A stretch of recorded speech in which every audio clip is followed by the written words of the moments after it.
What's interesting about Sheikh Ahmed Bamba for me personally, and conceptualizing him as a gift, has been that the first or the earliest images I've always had of him have been from two different angles. The first angle was traveling back to, I'm from, on my mother's side, the Gambia. My grandmother's Gambian, and she raised me. And she would take me back to the Gambia frequently. So I remember growing up and seeing pictures of this man in white robes with a white headscarf everywhere. But I never really kind of questioned, or I never really kind of looked into who he was. It was just a part and parcel of the landscape in West Africa that, okay, you're going to get into a taxi, there'll be a picture of Sheikh Ibrahim Niasse, there'll be a picture of Sheikh Ahmed Bamba, and you just, life is just like that. And then I remember as I'm getting older and I'm becoming more conscious, my grandmother's a big lover of music, and I am as well. And so I grew up listening to Senegambian music, even though my Wolof wasn't that good. My grandma would always have these kind of cassette tapes and these DVD tapes with music videos and stuff that she would bring back every time she traveled. So for me, my happiest memories and my earliest and best memories have been being in Gambia, and if not, being in England where I grew up, but watching the DVDs and the videos of like all our favorite artists, Youssef Carter, Vivian, Ismail Allo, like all of these people. And when I started to kind of look into the videos, look into the themes, ask my grandmother what the songs were about, I remember she had this cassette tape. It was called Tachilen 3, I believe. Every year they would release like all the hot music videos of that year on this DVD. So she had this DVD, and you play the first song, Simon Sen, he's singing about Sering Saliu, who's the son of Sheikh Ahmed Bamba.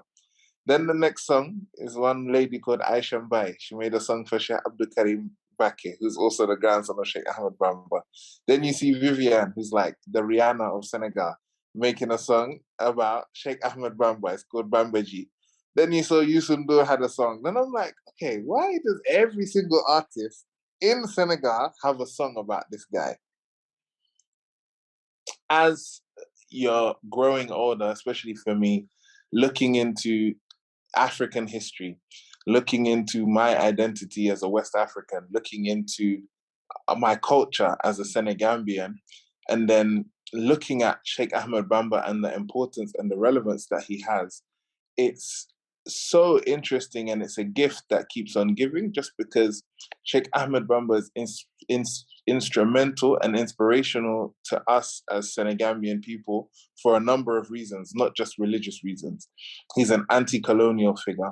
He's a figure of African pride. He's a figure of Black pride. And my family, for example, who are Christian, they still love Sheikh Ahmed Bamba, revere Sheikh Ahmed Bamba, respect him for the work that he did just for us as a people, because Sheikh Ahmed Bamba was somebody who his movement and his personality and what he stood for and what he created has given Senegambian people a sense of pride that's independent of and not dependent on anything external. There was one of his praise singers, Sheikh Musa, I think it was Sheikh Musa Ka, or another one whose name was Kamara, that was saying that because of Sheikh Ahmed Bamba, we've been freed from Fez and we've been freed from Baghdad.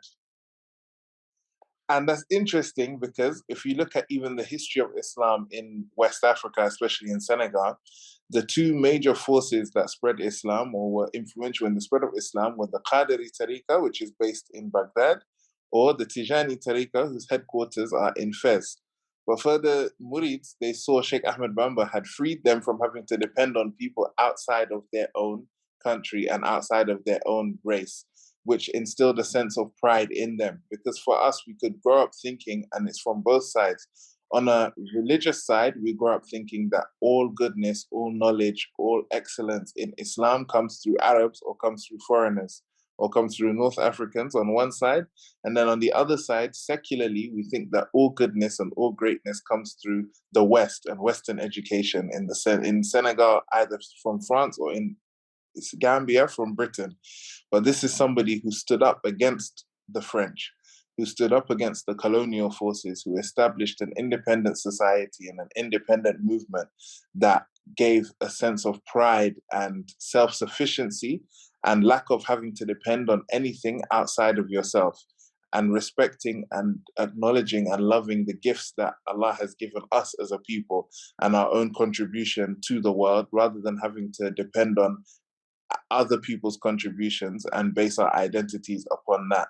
And so in that, Sheikh Ahmed Bamba is a very, very powerful figure, and he's somebody that continues to be celebrated in popular culture and in society, whether you're the most religious person or not, whether you pray or not, whether you're, Muslim or even Christian.